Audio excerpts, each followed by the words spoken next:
Mis amados, muy buenas noches. Bendito sea nuestro Dios que nos da la oportunidad nuevamente de estar por este medio para compartir la palabra del Señor, anhelando que el Señor edifique a su iglesia y glorifique su santo nombre. Acompáñame por favor a hacer una oración para poder dar inicio y pedir su bendición. Oremos.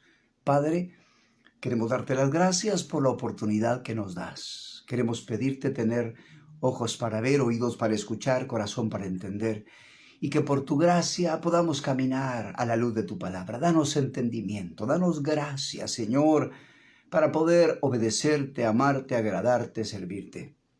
Prepara nuestros corazones para el mensaje del día de hoy. Te pedimos que tu nombre sea glorificado y tu iglesia edificada. Gracias por este tiempo. Bendice a todos aquellos que han de escuchar tu palabra y que podamos recibir todo lo que tienes para nosotros el día de hoy. Padre, te lo pedimos en el nombre de Jesucristo de Nazaret. Amén y amén. Mis amados, en esta noche quisiera hablar acerca del incienso que se utilizaba y se colocaba en el lugar santo, precisamente en el altar de oro, en el altar del incienso. En los tiempos de Moisés, Dios mandó a construir un tabernáculo y se llamó el tabernáculo de Moisés. Ese tabernáculo era una habitación que el Señor hacía para habitar entre su pueblo, que llevaba como fin transportar la presencia de Dios para que finalmente fuera llevada a la tierra prometida, donde en Jerusalén se construiría el tabernáculo y ahí se colocaría el arca del pacto cuando construyeran el templo. Pero la importancia de este tabernáculo es que tiene una revelación profunda de Jesucristo. Cada una de estas partes representan una revelación de Jesucristo, como también representan la obra que el Espíritu Santo desea hacer en cada uno de nosotros. Nosotros como cristianos somos llamados no solo a ser salvos. La salvación es el inicio de la carrera. Lo que Dios desea es que crezcamos, maduremos hasta el punto de llegar a ser conformados a la imagen del Hijo de Dios. Y a veces las personas se preguntan, pero ¿cómo va a ser eso en mi vida? Y el tabernáculo de Moisés es una manera de aprender las diferentes, partes de lo que el Espíritu Santo quiere hacer en nosotros. Él quiere hacernos puerta, Él quiere hacernos altar del sacrificio, fuente de bronce, Él quiere hacernos mesa de los panes de la proposición, Él quiere hacernos como el candelero de 7 brazos, el altar del incienso, el velo y finalmente el arca del pacto, donde mora la presencia de Dios. Pero en el lugar santo vamos a tomar específicamente el incienso, porque revela en sus elementos y componentes una obra muy preciosa que Dios quiere hacer en tu vida. Amigo, amado, no te conformes con la salvación. No te conformes con recibir su perdón. Deja que el Espíritu Santo trabaje en tu vida y que seas una obra completa. Que no te quedes a medio camino sin madurar. Ni las frutas más deliciosas son agradables si estas no maduran. Tienen un sabor así extraño.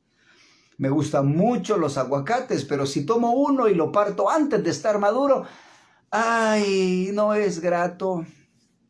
Pero qué diferencia cuando esa fruta está madura, se puede aprovechar. Acompáñame por favor a Éxodo capítulo 30, versos del 34 al 36. Dice así la palabra del Señor. Nos dice los ingredientes de este incienso. Mira cómo dice Éxodo. Toma especies aromáticas, estacte y uña aromática, gálbano aromático e incienso puro. De todo en igual peso, y harás de ello el incienso. Un perfume según el arte del perfumador, bien mezclado, puro y santo. y molerás parte de él en polvo fino y lo pondrás delante del testimonio en el tabernáculo de reunión, donde yo me mostraré a ti. Os será cosa santísima. Hay 4 elementos que formaban este incienso: el estacte, la uña aromática, el gálbano aromático y el incienso puro. Y cada uno de estos elementos son una tipología de algo que Dios quiere hacer en nuestras vidas. Déjame decirte que el altar del incienso nos habla de alabanza, nos habla de adoración, pero también nos habla de intercesión. Y como cristianos somos llamados no solo a ser reyes, somos llamados también a ser sacerdotes y necesitamos desarrollar ese ministerio sacerdotal como Jesús, que era el sumo sacerdote según el orden de Melquisedec. Somos enviados a entrar hasta el lugar santísimo y ministrar no solo en el lugar atrio, no solo en el lugar santo, sino también sino en el lugar santísimo. Así que el incienso es una de las obras que Dios quiere hacer en nuestra vida que corresponden al lugar santo. ¿Qué es el estacte? El estacte es otra forma de mirra. Era un líquido utilizado en el oriente para embalsamar, y la mirra, ustedes saben, habla de mansedumbre. Y esto está hablando de la actitud que necesitamos tener al entrar en la presencia del Señor y estar delante del Rey de Reyes y Señor de Señores. Nos habla de una actitud de mansedumbre. Déjame decirte, nunca se le debe demandar, exigir a un monarca. No, se debe de buscar su favor. Así que cuando el Señor nos permita interceder, no debemos presentarnos delante de Dios con una actitud de exigencia. Necesitamos aprender a rogar por su misericordia, a apelar por su bondad y favor. Creo que uno de los intercesores poderosos en la Escritura fue Moisés. Y quisiera compartirte 3 ocasiones donde Moisés intercede y se puede ver esa actitud buscando el favor y la misericordia de Dios, sin demandar, sin exigir. Hoy en día, debido a falta de enseñanza y claridad en la palabra de Dios al explicarla, muchos creen que a Dios hay que casi regañarle y recordarle las promesas con una actitud de tu palabra dice, y pareciera ser como que si Dios hubiese olvidado, ¿verdad?, las promesas y como que se le exige, tú tienes que cumplir ¿qué? Como alguien me dijo en una oportunidad, yo estaba comiendo con él y me dice, le he dado 3 oportunidades a Dios de que haga lo que yo le digo y como no hizo lo que yo quise, entonces no lo voy a seguir. Yo estaba sorprendido. ¿Cómo es posible que alguien tenga ese pensamiento? Pero tú y yo queremos ser sabios. Queremos aprender a estar delante de su presencia. Queremos aprender a interceder con una actitud correcta, con mansedumbre, buscando humillarnos, apelando a su favor y su misericordia. En Éxodo 32, del 7 al 13, sucede algo. Israel, tristemente, hacen un becerro de oro y porque le dijeron a Aarón que hiciera dioses para decir, estos son tus dioses que te sacaron de la tierra de Egipto. Y cuando este Aarón hace un becerro, hacen fiesta y le dice al pueblo, ellos dicen, estos son tus dioses, Israel, que te sacaron de la tierra de Egipto. Así que Dios habla con Moisés y le dice, desciende porque tu pueblo se ha apartado y yo voy a consumirlos, yo voy a raerlos y ¿sabes qué? Voy a ponerte a ti sobre gran gente. ¿Y sabes cuál fue la actitud de Moisés? Moisés llama a Dios a la reflexión y le dice, ¿por qué se va a encender tu ira contra tu pueblo? Tú sacaste a tu pueblo de Egipto con gran poder. Van a hablar mal de ti. Van a decir, los sacó para matarlos en el desierto. Acuérdate de Abraham, acuérdate de Isaac, y de tus promesas. Tú le dijiste que ibas a multiplicar tu descendencia. Qué tremendo, qué tremendo. Moisés no se presenta exigiéndole, no se presenta demandándole, se presenta delante de él razonando con Dios. Señor, tú dijiste esto. Está bien recordarle las promesas a Dios, pero en un espíritu correcto, no de exigencia, no de demanda. En Números 14, versículos del 8 al 20, vienen los espías, dan un reporte, y cuando están dando el reporte, tristemente 10 de los espías dan un mal reporte y empiezan a hablar: la tierra donde pasamos es tierra que traga a sus moradores. No vamos a poder subir. Y aunque Josué y Caleb les dicen: no subamos, Jehová está con nosotros, Él nos va a meter a la tierra, una tierra que fluye leche y miel. ¿Sabes qué quieren hacer ellos? Ellos quieren apedrear a Josué y a Caleb. Pero la gloria de Dios se mostró en el tabernáculo. ¿Y sabes qué dijo Dios? Una vez más dice: ¿hasta cuándo me va a irritar este pueblo? Yo los voy a destruir con mortandad, y a ti pondré sobre gran gente. Y nuevamente Moisés le dice: Señor, yo te ruego que seas magnificado, así como hablaste. Tú dijiste que eras tardo para la ira, de grande en misericordia, que perdona la iniquidad y la rebelión. Es cierto, no vas a tener por inocente al culpable, pero tú eres alguien que perdona la iniquidad. Y nuevamente Dios le dice: bueno, yo he perdonado conforme a tu dicho. Qué tremendo este ministerio de Moisés como intercesor, clamando por el pueblo, pidiendo misericordia, pidiendo perdón. La última experiencia que quiero poner de ejemplo de este Moisés es Números 16. 41 al 49. Había pasado una rebelión. Coré, Datán y Abiram se habían levantado contra Moisés y le habían dicho: bueno, ¿quién eres tú? Toda esta congregación es santa. ¿Por qué te pones tú sobre nosotros?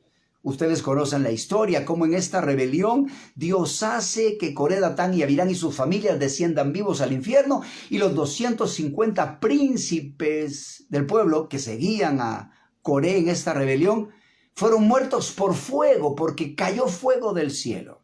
Pues este es el contexto. Al día siguiente que sucedió esto de la rebelión, se presenta la congregación y murmuran contra Moisés y Aarón. ¿Y sabes qué es lo que le dijeron? Vosotros habéis dado muerte al pueblo de Jehová. Y cuando sucedió esto, dice la palabra de Dios que apareció la gloria de Jehová. Moisés sabía que Dios estaba irritado y que la ira de Dios había encendido. ¿Y sabe qué es lo que hace Moisés? Dios le dice: apártate de ellos porque los voy a consumir en un momento. Y Moisés se postra sobre su rostro y le dice a Aarón: toma incensario rápido, pon fuego en el altar, pon fuego en el incienso, haz pronto expiación por ellos, porque el furor de Jehová ha comenzado, porque la mortandad ya había comenzado.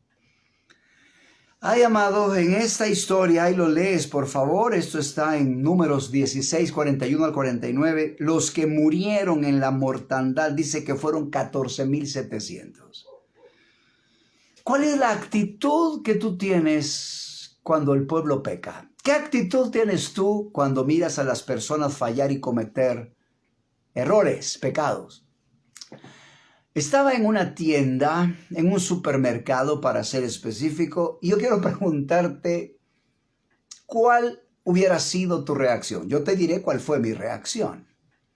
Había un niño que se tiró en el suelo y le decía: déjenme, cómprenme esto, y así un berrinche terrible, se tiró en el suelo, boca arriba, pataleaba, y era un show completo de un niño malcriado. Quiero decirte que hay diferentes formas de reaccionar. Algunos, probablemente como yo, en el corazón pusieron sus ojos en el niño. ¡Qué niño más rebelde! ¡Qué niño más malcriado! Estos padres lo que deberían de hacer es disciplinarlo. Pero ¿quiénes, cuando han pasado por una experiencia así, son movidos en misericordia y lo que desearían es que esos padres tengan la sabiduría para enseñar y disciplinar en amor a ese niño. ¿Sabes? Los berrinches que vemos, los pecados que vemos a nuestro alrededor, de alguna manera son como termómetros. Termómetros que revelan nuestra condición espiritual. Cuando no tenemos una madurez espiritual, nos enojamos, nos llenamos de ira contra nuestro hermano. Somos como el hermano mayor, que cuando regresa el hijo pródigo está molesto porque aquel se ha gastado la hacienda con rameras. Y ahora regresa arrepentido. A él no le importó lo arrepentido. Lo que le molestó es todo lo que había pasado y había hecho. Cuando nosotros no hemos crecido y madurado espiritualmente, ¿sabes? Nos enojamos y nos molestamos con aquellos que pecan. Pero yo quiero decirte que Dios desea que desarrolles un ministerio sacerdotal, desarrolles un corazón de padre para que tengas misericordia y compasión por los que han pecado. Porque el ministerio de sacerdote es orar y clamar por el pecado del pueblo.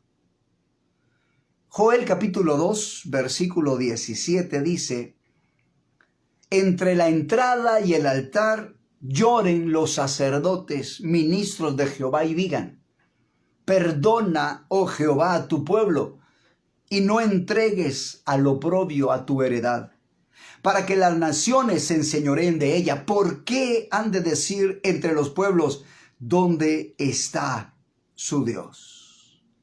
Yo quiero decirte que Dios anhela tener hijos maduros que intercedan por su pueblo. Hijos maduros que cuando vengan los juicios de Dios puedan pedir misericordia para que Dios perdone a su pueblo, para que Dios perdone a su heredad. Hablemos ahora del segundo elemento. El primer elemento era, como hemos hablado, vamos a recordarlo. El primer elemento era el estacte. Recuérdate, la mirra, una actitud de mansedumbre, no de juicio. Una actitud de apelar por misericordia a pesar del pecado del pueblo. Ahora, el número 2, que vamos a ver, el segundo elemento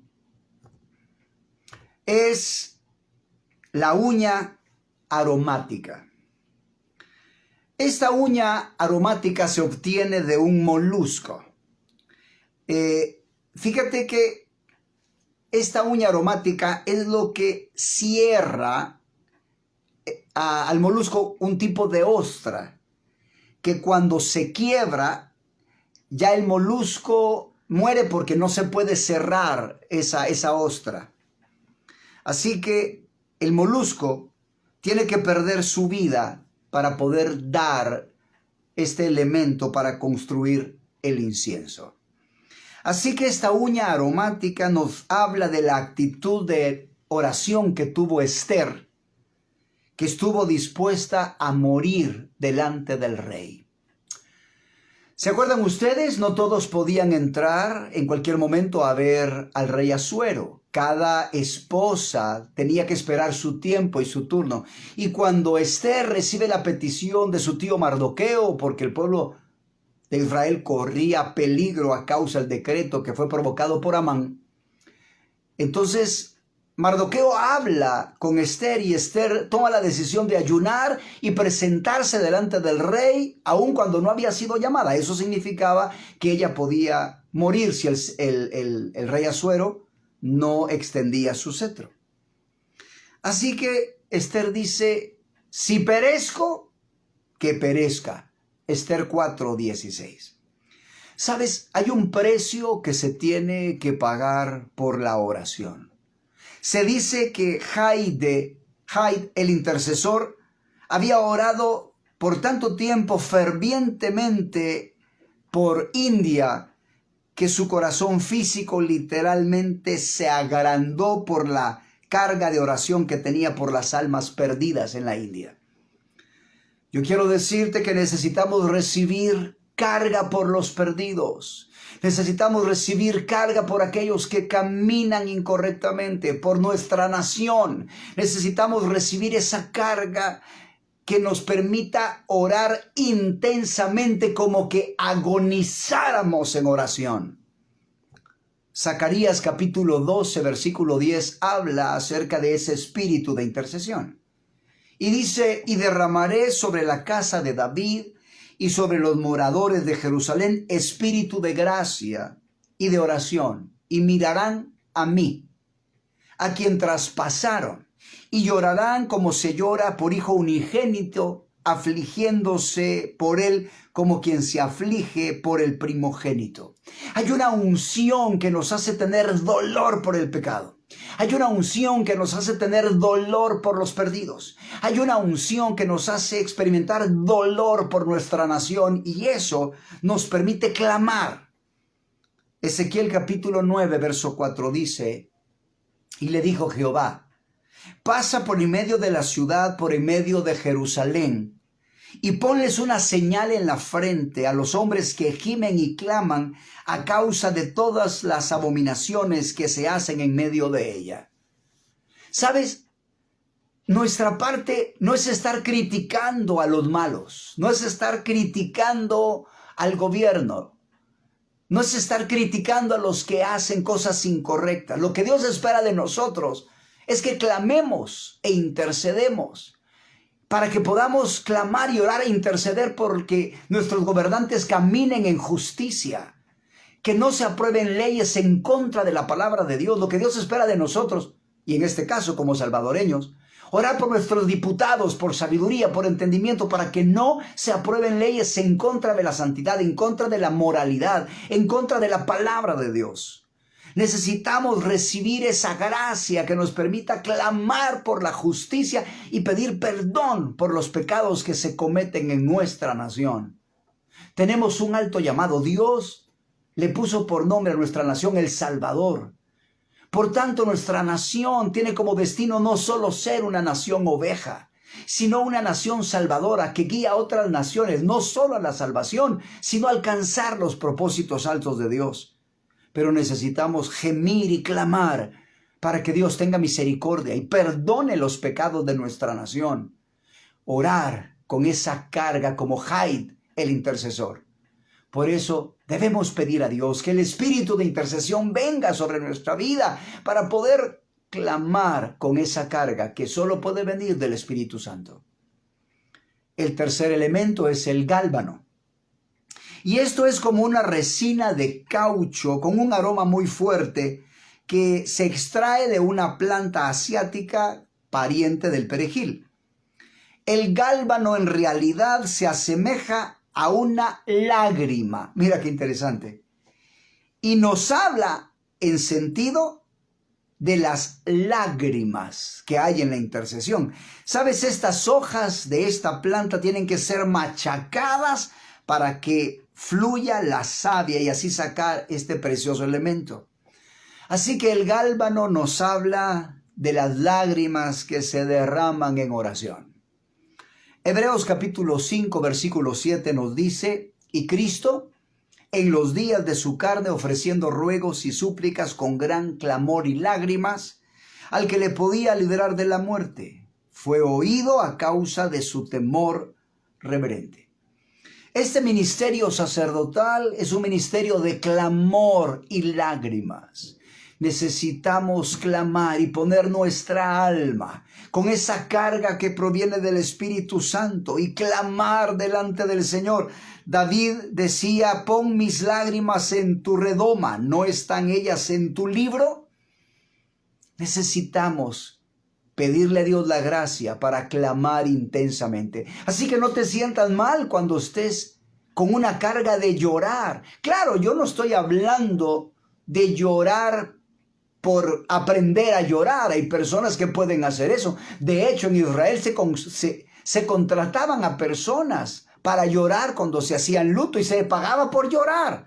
Eran como artistas que podían llorar en cualquier momento. Yo no estoy diciendo que te obligues a llorar. No, este lloro debe de provenir de una convicción del Espíritu Santo.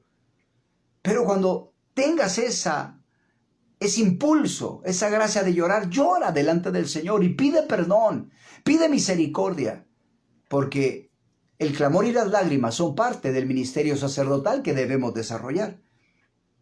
Y finalmente, el cuarto elemento es el incienso. El incienso se deriva de ciertos árboles en la familia de las balsaminas y nos hablan de la fe. Cuando tú comparas los frutos de Cantares con el fruto del Espíritu y miras todos los frutos, así puedes identificar que el incienso se refiere a la fe. Y la Biblia dice en Hebreos 11:6 que sin fe es imposible agradar a Dios. Debemos orar con fe. ¿Y eso qué significa?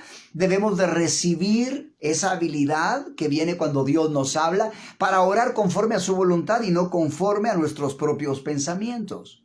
Debemos tener la fe que viene de Dios. La fe es un regalo que Dios da a aquellos que creen su palabra. Para poder orar efectivamente, necesitamos entonces recibir la fe que nos permita clamar y orar por la voluntad que Dios nos ha revelado. Ahora bien, ¿cómo nos logramos desarrollar como sacerdotes? ¿Qué podemos hacer? ¿Cuál es la manera, la metodología que Dios va a utilizar para que podamos llegar a ser sacerdotes y clamemos delante del Todopoderoso? Me sorprende Cantares 3:16. Ya vamos finalizando. ¿Quién es esta que sube del desierto? Está hablando de la amada, está hablando de la figura de la esposa de Cristo a través de la sulamita. Y mira lo que dice. ¿Quién es esta que sube del desierto como columna de humo? Y mira lo que dice. Sahumada de mirra, de incienso y de polvo aromático. Qué impresionante que la amada viene del desierto y viene sahumada de mirra, incienso y de todo polvo aromático. Quiere decir que en el desierto Dios va a desarrollar todas estas habilidades en nuestra vida. Es interesante que Israel, antes de llegar a la tierra prometida, tenía que pasar por el desierto porque Dios quería que Israel se convirtiera en una nación sacerdotal. ¿Sabes? Es un error pasar por el desierto. El desierto representa aflicciones y adversidades. Es un error pasar por el desierto y fijarte en tus necesidades. El desierto no está hecho para que te fijes en tus necesidades. Está hecho para que te fijes en tus debilidades. Porque Dios te quiere transformar, Dios te quiere cambiar, Dios te quiere dar un nuevo corazón, Dios te quiere dar carga por los perdidos. Los tiempos de aflicción no son para que te fijes en tus necesidades. Es para que te fijes en tus debilidades y puedas buscar al Señor para poder ser perfeccionado.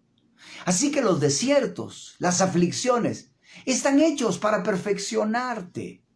En el mundo tendréis aflicción.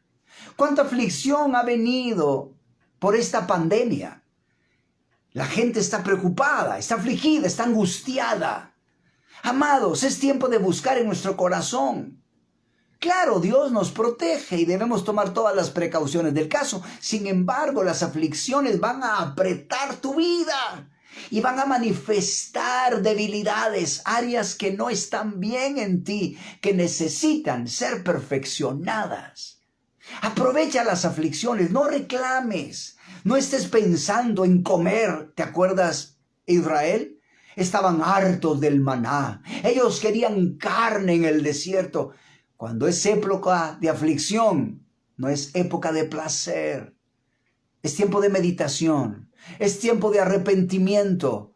Y hoy en día que estamos viviendo lo de la pandemia, es un tiempo donde debemos buscar a Dios, reconocer nuestros pecados, reconocer nuestras faltas y dejar que Dios abra una obra profunda para que podamos volvernos en sacerdotes que clamen por la justicia, que clamen por la verdad.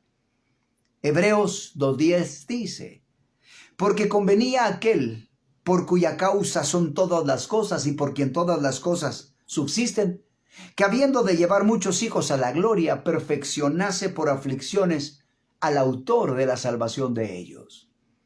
Dios utilizará las aflicciones para perfeccionarte. No solo te quedes, por favor, con el Salmo 23, Jehová mi pastor y nada me faltará. No solo te quedes buscando ser pastoreado y disfrutar de las bendiciones de Dios. Disfruta las bendiciones de Dios, pero ¿sabes? El cristianismo tiene épocas. Hay invierno, verano, primavera, otoño. Hay épocas de bendición, pero también hay épocas de tribulación y angustia. Aprovecha los tiempos de tribulación y angustia para ser perfeccionados por Dios. Yo quiero preguntarte, ¿ya estás fungiendo en tu ministerio sacerdotal? ¿Cómo eres cuando tus hermanos pecan? ¿Estás impulsado a interceder por ellos? ¿Cómo eres cuando alguien se aparta de la iglesia? ¿Eres de aquellos que dicen, ya se fue? ¿Eres de aquellos que se molestan con las personas que se equivocan? ¿O vas a ser de los sacerdotes que gimen por aquellos que se han apartado y buscan restauración y gimen y claman para que Dios manifieste su bondad y pueda restaurar y salvar a los perdidos? Amado, Dios te ha llamado a ser un real sacerdocio. Así dice, 1 de Pedro 2:9. No te quedes solamente con ser un creyente. Crece en tu relación con Dios y permite a Dios que te transforme para que llegues a ser un sacerdote. Bueno, recapitulemos. 4 ingredientes del incienso que la Biblia nos habla en Éxodo 30. Estacte, uña aromática, gálbano aromático e incienso puro. Recuerda, el estacte nos habla de la mansedumbre. No exijamos en oración, pidámosle a Dios misericordia, apelemos a su bondad y no nos presentemos como hijos malcriados exigiéndole a Dios. La uña aromática representa el perder tu vida en intercesión, es decir, la actitud como Esther, si perezco que perezca, no desmayar, derramar tu vida en intercesión, como Jaid, el intercesor. Número 3, el gálbano. Recuerda el gálbano como una lágrima, porque vamos a derramar lágrimas y clamar cuando recibamos ese espíritu de intercesión. Debemos de ser violentos en la intercesión y clamar con temor reverente. Y por último, el incienso, que representa la fe. Esa fe que se recibe cuando Dios te habla en comunión. Busca la comunión con Dios. No solamente seas un cristiano de religiosidad, donde hagas las cosas por rutina, perdiendo escuchar a Dios. Escucha a Dios y dile que quieres ser un sacerdote, que quieres ser como Jesucristo, un cordero, alguien que pueda interceder de día y de noche. Pero nadie podrá interceder si no es movido a la compasión y a la misericordia cuando mire a su hermano fallar. Necesitamos que el Señor nos haga crecer para poder llegar al punto que, en lugar de enojarnos como sacerdotes, lloremos entre la entrada y el altar y podamos decirle a Dios: perdona, oh Jehová, a tu pueblo. No permitas que tu pueblo caiga en esclavitud. Perdónalo, ten misericordia. Que el Señor nos ayude a ser sacerdotes. Por favor, acompáñame a orar. Padre Todopoderoso, Señor, estos 4 elementos tan necesarios en nuestra vida para llevar a cabo el incienso que se colocaba en el altar de oro, nos hablan de una obra que tú deseas hacer en nuestra vida para que no solo seamos creyentes, sino sacerdotes dedicados a la oración y a intercesión. Señor, la intercesión debería de ser un ministerio de cada creyente. Todos deberíamos de estar clamando por la salvación de nuestros amigos, de nuestros parientes, de nuestra nación, para que el evangelio sea predicado a toda criatura, para que se hagan discípulos en todas las naciones, para orar por aquellos que se han apartado, por las ovejas perdidas, por los hijos pródigos, por las dracmas perdidas. Señor, ayúdanos a orar y a no ser hermanos mayores, enojones, que refunfuñan y que se molestan al ver a aquellos que arrepentidos regresan. Danos un corazón de padre para clamar, para orar, para restaurar. Señor, vienen tiempos donde vendrá un avivamiento poderoso y muchos de los que se habían alejado regresarán. Danos la oportunidad de ser padres espirituales a quienes tú uses para restaurar y hacer volver a aquellos que se apartaron de ti, a que se conecten contigo, a que puedan nuevamente estar adheridos a la vid, porque sin ti nada podemos hacer. Padre, ayúdanos. Ten misericordia. Tú eres el único que puede ayudarnos. Tú eres un Dios bueno, grande, misericordioso. Extiende tu favor, extiende tu misericordia. Acuérdate, Señor, de ese sacrificio maravilloso de Jesús en la cruz y extiende tu bondad. No la merecemos, pero la recibimos por tu gracia y favor en el nombre de Jesucristo. Escucha nuestro clamor, nuestra petición. Te lo pedimos en el nombre de Jesús. Amén y amén.